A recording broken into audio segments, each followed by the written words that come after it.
Hello and welcome to Missouri Legislative Update. This month we bring you our show from the second floor of the Missouri State Capitol. In this month's show, we bring you the sights and sounds of the 2013 special session, and we look forward to the 2014 legislative session. I'm Jonathan Lorenz reporting for the Missouri House of Representatives. And reporting for the Missouri Senate, I'm Jennifer Yapel. Lawmakers returned to Jefferson City the first week of December following the governor's call for a special session. The governor requested the General Assembly to expand certain economic development programs in order to compete for a new facility proposed by Boeing, an aerospace manufacturer. Senate Communications correspondent Brad Bayshore follows the bill's journey through the Senate. We've been called by this governor. Senate Bill 1, sponsored by Senator Eric Schmidt of Glendale, is designed to encourage growth and expansion of the aerospace industry in Missouri, specifically for Boeing, which announced in late 2013 it would accept incentive proposals from 12 to 15 different states to determine where it would build its new commercial 777X airplane. We're talking about in the neighborhood, if we land the whole thing, of 8,000 permanent jobs. Talking about billions of dollars, literally billions of dollars in capital investment for the facility that would be needed to do this work. Under the bill, the cap on 4 different tax incentive programs would be raised by a total of $150 million annually. We must seize every opportunity to create jobs from every angle, be it expanding Medicaid to courting Boeing. During debate, senators amended the bill to require any company that receives state benefits for an aerospace project to supply an annual progress report that details information regarding the benefits it receives, along with future projections. If we just say, tell us exactly everything going on with this program in one simple report, then we'll be able to, we'll feel good about it. We'll feel good about it. The public will have access to that. Lawmakers also amended the bill to require an annual report on the number of minorities trained under the Missouri Works Training Program and the outreach efforts made by Boeing to include women and minorities as a result of the bill. And if we're going to extend $150 million from our general revenue, and this project is going to take place in an area where there's high unemployment, I would also like to know what those numbers look like. The Senate would later approve the bill by a vote of 23-8, sending it to the House with an emergency clause. Reporting for the Missouri Senate, I'm Brad Bayshore. The Missouri House wrapped up the General Assembly's 2013 special session by approving a proposal aiming to attract a new Boeing assembly plant to St. Louis. In this next story, lawmakers make their case for why it's important to bring the aviation giant to the Show Me State. We need to seal this deal and send the message. The Missouri House put its final stamp of approval on a proposal aiming to bring a new Boeing assembly plant to the St. Louis area. Under the special session legislation, Boeing could receive up to $150 million in tax breaks per year.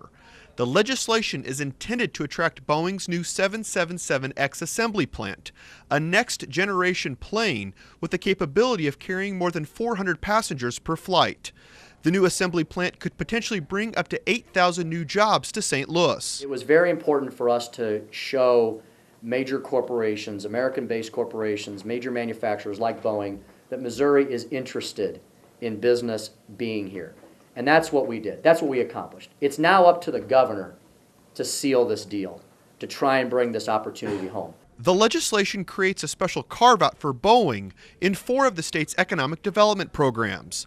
If all of the incentives are met, the total cost of the legislation could be upwards of $1.7 billion. However, not everyone supports the aerospace incentive package. One lawmaker claims the bill picks winners and losers. There are a lot of hardworking business owners in Columbia that would really appreciate getting this tax deal. Just because they don't make $4 billion in profit a year doesn't mean that they shouldn't be treated the same as everybody else. The Missouri House approved the special session incentive package with more than 125 yes votes. If Missouri does not land the new assembly plant, the Speaker claims questions will be asked about Missouri's economic development approach. If it goes to another state, we're going to have to look at why. And as we draft our 2014 agenda, we're going to have to make our policies more similar to whatever state the project goes to if it does not go here. Lawmakers returned to the state capitol on January 8th for the start of the 2014 legislative session. Each year, lawmakers prepare for the next legislative session by pre-filing bills. This process gives measures a head start in the legislative process, allowing bills to receive their numbers starting in early December and be introduced in the Senate on the first day of session in January.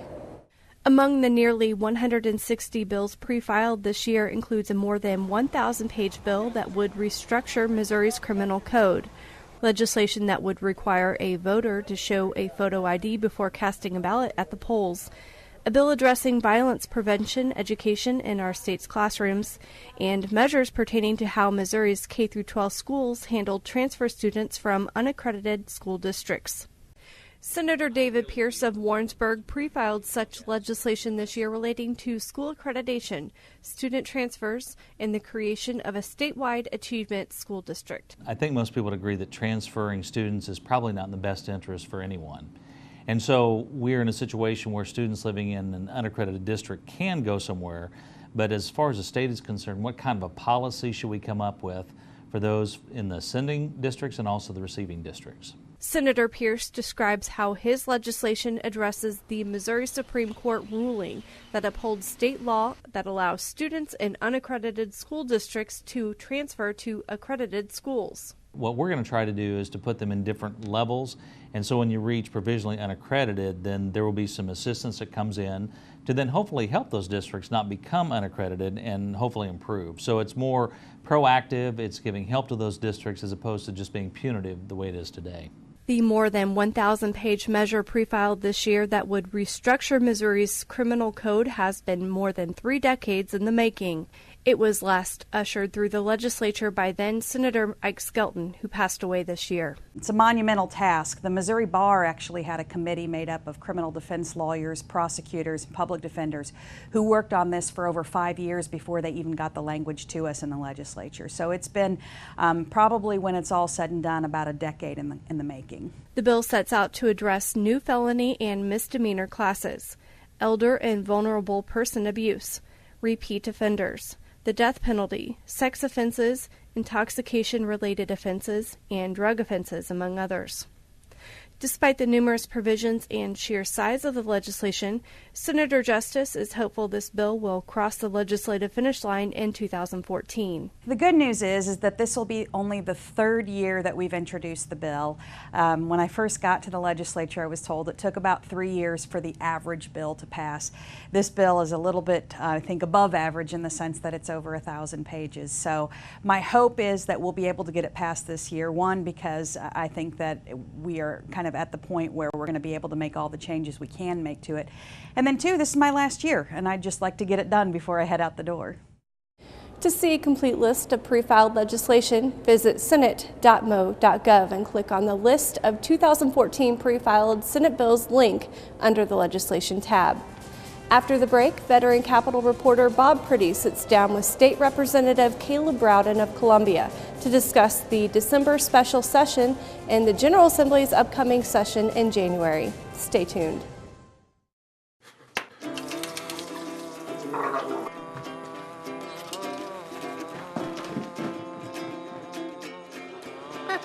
The smallest moments can have the biggest impact on a child's life. Take time to be a dad today. Welcome to Capitol Dialogue, this segment of Missouri Legislative Update. We're going to be talking with Representative Caleb Rowden of Columbia today. He is a freshman representative. He has been through his first session in 2013, looking forward to his second time through the legislature in 2014. Before we get to a lot of the other issues that we've talked about in the last few days, a special session and the like, I'd be interested in your perception of the legislature before you took your seat and how you felt about that perception 4.5 months later. Yeah, well, you know, you in anything like this, it's kind of baptism by fire a little bit, and you kind of prepare yourself for the worst, and then it's usually something a little better, or at least that's kind of how I approached it. And so, you know, I think it's been good. I feel very fortunate to have some of the resources and the relationships that I had, you know, prior to me actually becoming a rep, and so gives you the chance to draw on other folks' experience. And you know, obviously there's plenty of questions to be asked, but there's a lot of folks around here are very helpful, and there's I'm sure there are a few dumb questions, and I'd probably ask most of them this year, but it's been good, and I think the process is, it's not always as smooth or as quick as you would want it to be, but you get used to that real quick. I've had other people through the years tell me they were surprised by the intensity of the work, the workload, and the speed at which things happen. Although it seems that they're very slow. That's right. But the fact is, it's an interesting beast because on the outside it seems like, well, good Lord, nothing's happening, but all of the back end work that gets you to the point of hopefully passing a bill out of committee or passing it out of the House, it's a pretty daunting task. Yeah, and I think that's the one thing that when you're talking, I've been married 8 years, and we had our first baby February of our first session this past year, and so the only thing that you're not really prepared for is knowing what the workload from day to day is going to be, and being able to account for that and be able to tell your wife, I live only 30 minutes away, I drive home at night, so being able to say, I'm going to be home this time, well, that doesn't really exist in this world, and so yeah, it's tough to juggle sometimes, but if you're patient and flexible, you can manage it. So you've just been through your first special session to talk about the Boeing deal. Yeah. From your opinion, how did that shake out? I thought it was as good as it could be. Obviously, I think most of us legislators had some angst with the quickness of the session to be able to say, well, we're going to spend $1.7 billion in 5 days is not something that really any of us want to do. But to the credit of both Senate leadership, House leadership, we were able to come together and drill down on some stuff. I sat on the Economic Development Committee that the bill was heard in the House. I had a lot of questions, just kind of the nuts and bolts. I think the worst thing that we could have done is in the process of pushing something through so quickly, have some drafting errors or have some issues that would hurt us down the road. And so I think we were able to catch some of that stuff. And I felt good about it because I thought, we are known presently because of the makeup of the House and Senate and the occupancy of the governor's mansion. We're kind of known for fighting. So to have a few days where our business was marked by cooperation, I think was a good thing for us. $1.7 billion. As a committee member who studied this during that short time, though, is that enough?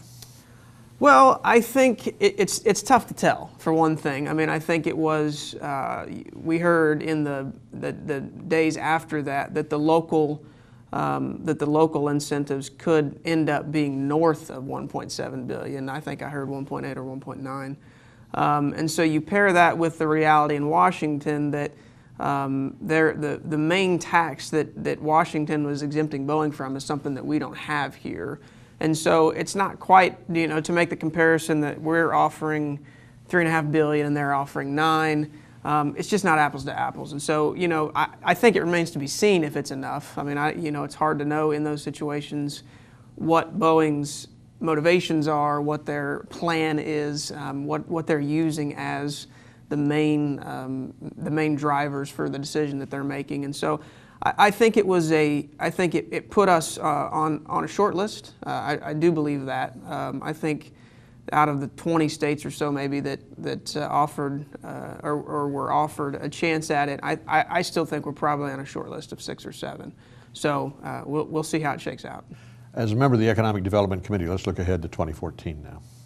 What do you see as the big economic development issues coming up in the 2014 session?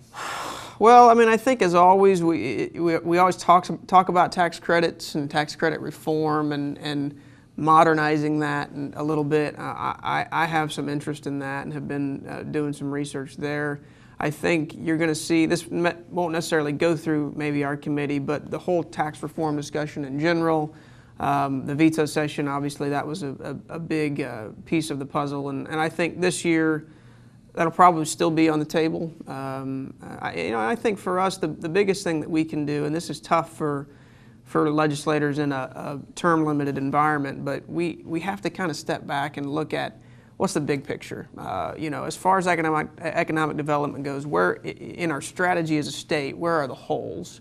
And then say, what can we do to fill those holes? And the unfortunate reality is even if I started some of that process now, me in my first year, I may not see it come to fruition before if I was here all 8 years before I get termed out. And so, there aren't a lot of silver bullets in any of these discussions, but for sure in economic development. But I think hopefully we can take a bigger look at how tax credit reform and tax reform in general, and even to some extent, educating our workforce. All those things are very much interconnected, and I think we have to be okay with viewing it from a bigger perspective. And so I hope to see a little bit more of that, and I'm sure there'll be something come up that we had no idea was coming up. But. Can the state afford to cut taxes?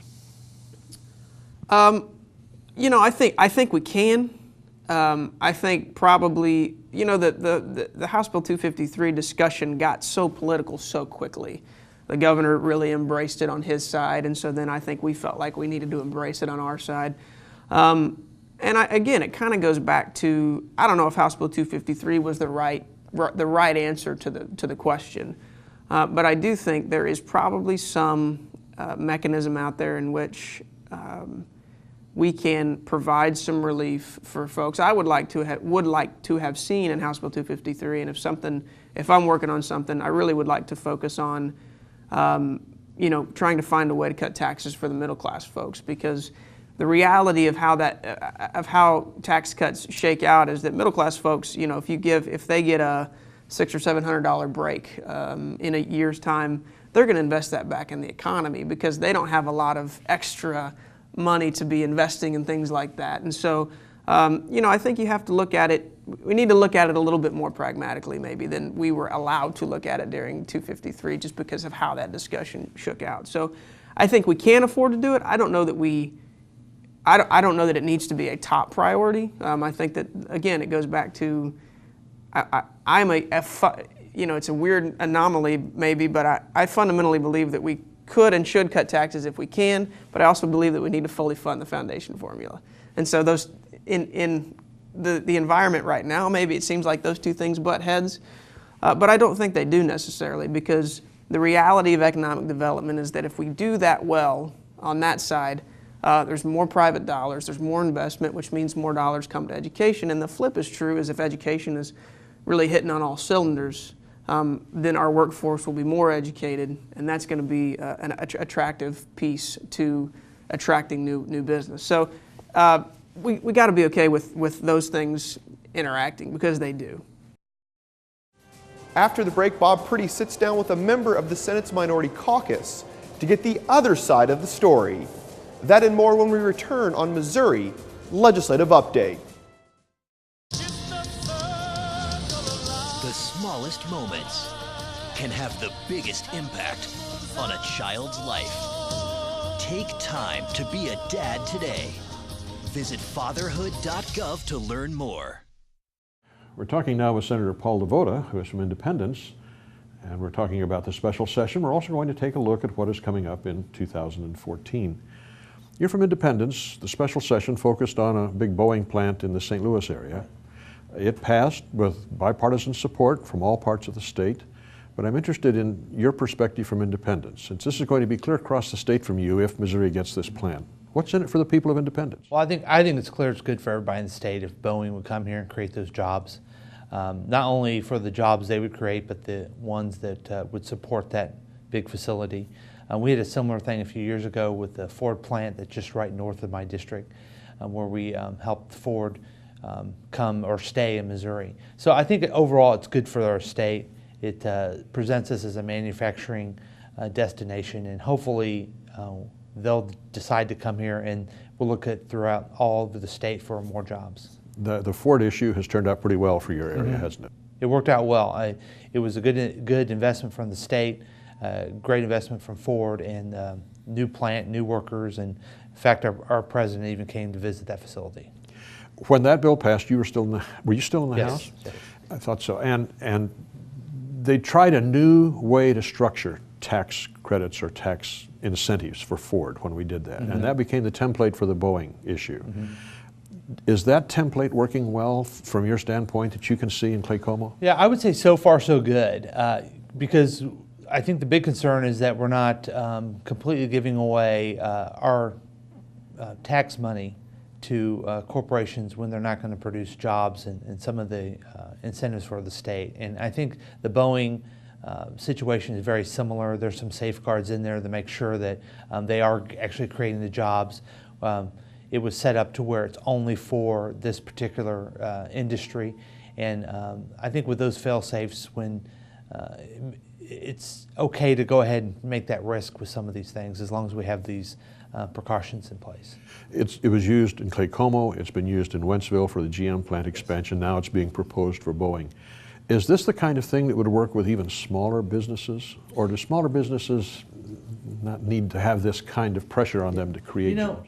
It could. Although I'm supportive of these things, I do think that we kind of lose our way a little bit here in Jefferson City, that we think that this is the way to create jobs, when the real way we create jobs in state government is to have good schools, good roads, good services. And sometimes we forget that. Meanwhile, while we're figuring out a new way to bring in a big employer, that we're forgetting some of the basic stuff the state government's supposed to do. Those are the things that really create small businesses, and we should understand that when we're going through our budget process. How do you convince people to go your way when we seem to be going the way that we've been going? Well, it's difficult because you're going to get more of a headline with the big employer, not much of a headline when you educate a kid and they're ready to take a high-paying job in the state of Missouri. That takes time. I think we need to just get back to realize what we do in this state, and these things will come here and there, but we should continue to work on our basic services, and over time it'd be good for us all. One of the concerns that came up in the Boeing discussion was, how do we measure when this turns positive for us? How do we measure when Ford and General Motors and perhaps Boeing turn it around and Missouri actually starts realizing, if you will, a profit from the things that we're giving them? Well, I mean, that's the difficult thing, because one of the measurements is a job, and some of it is retention, and then they can do the calculations on the taxes that they didn't pay to come here when it comes up. But overall, I think it's a good thing to have that influx of a big group of businesses, or really of jobs to come in, and all the supporting that goes around it. Some of the discussion during the special session was, this was great. Once again, the state is doing something for big business, big industry, but the state is not doing anything for the small business and the average taxpayer. And so the folks on the other side of the aisle from your party, the majority party, are going to want to come in next year with, again, broad-based tax cuts for business and individuals. How do you reconcile the big business stuff versus not doing anything for the little people? And is what they're talking about a valid argument? Well, I agree. I don't think we're doing enough for small businesses.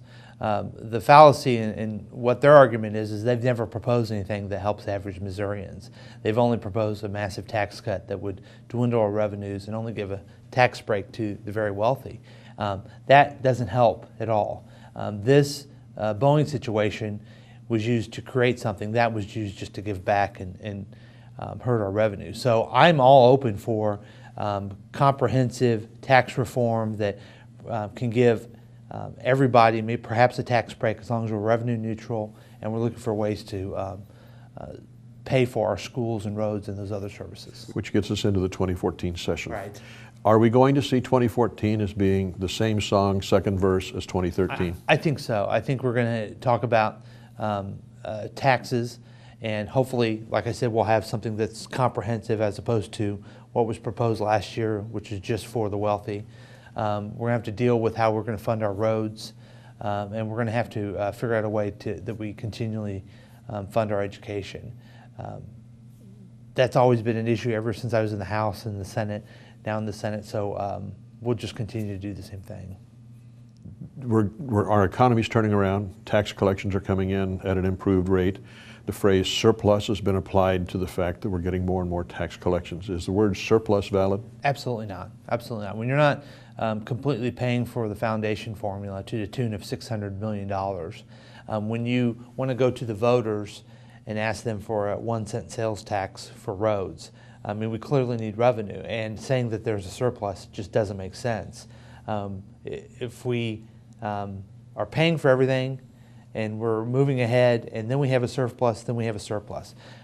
We know we have a surplus when we get our Hancock checks back, and nobody in the state has got a Hancock check in a long time, so we don't have a surplus. There's talk of a bond issue. The governor's announced plans to use bond money to do something up at Fulton and build a new hospital, a mental hospital up there, and that's about $200 million. And the last time I heard a discussion, we were talking about $1 billion or more in a bond issue that would go to the voters of some kind. How big a bond issue do you think stands a chance of getting through the legislature in 2014? Well, I think bonding is probably a good way to fund some of these projects. I would like to see more bonding from around the state as opposed to a few buildings in mid-Missouri.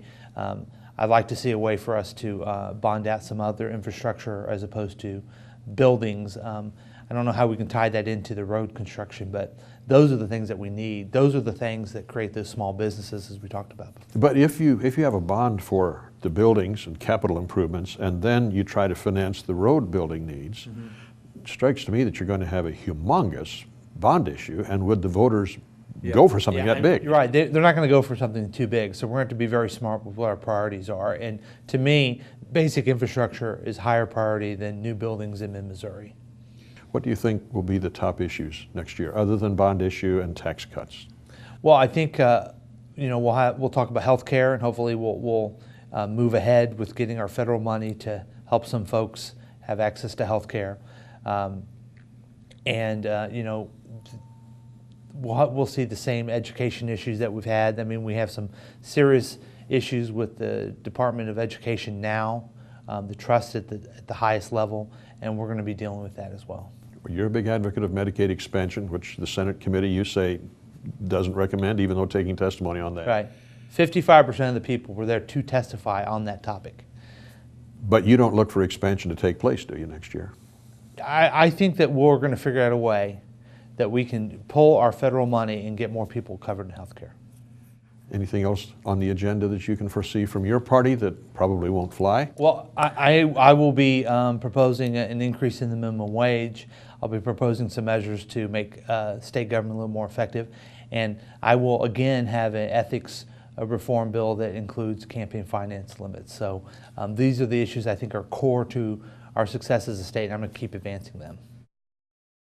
The state of Missouri and Jefferson City have reached an agreement that will allow public tours of the historic Missouri State Pen to resume in the spring after renovations and cleanup activities at the site are completed.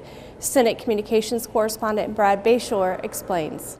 The Old Missouri State Pen is an iconic Jefferson City landmark that attracts thousands of visitors each year. Tours were canceled in the fall because environmental testing found higher than acceptable levels of mold in several areas accessible to the staff and the public. Now the state and city government have agreed to split the cost of the cleanup to ensure tours and access for years to come. Governor Jay Nixon and Senator Mike Kehoe of Jefferson City were on hand to announce the agreement at a recent press conference. The ultimate goal here is one shared by all: to reopen this landmark as soon as possible and to get the city's tourism engine running on all cylinders all the time. By the number of tours and the guests that they've had come through this facility, it was pretty easy to make a case that not only is it important to keep the historic elements alive, but the economic impact is fantastic for our state and local areas. Public tours of the site began in 2009, and since then, more than 20,000 visitors from around the world have annually toured the grounds. Reporting for the Missouri Senate, I'm Brad Bayshore.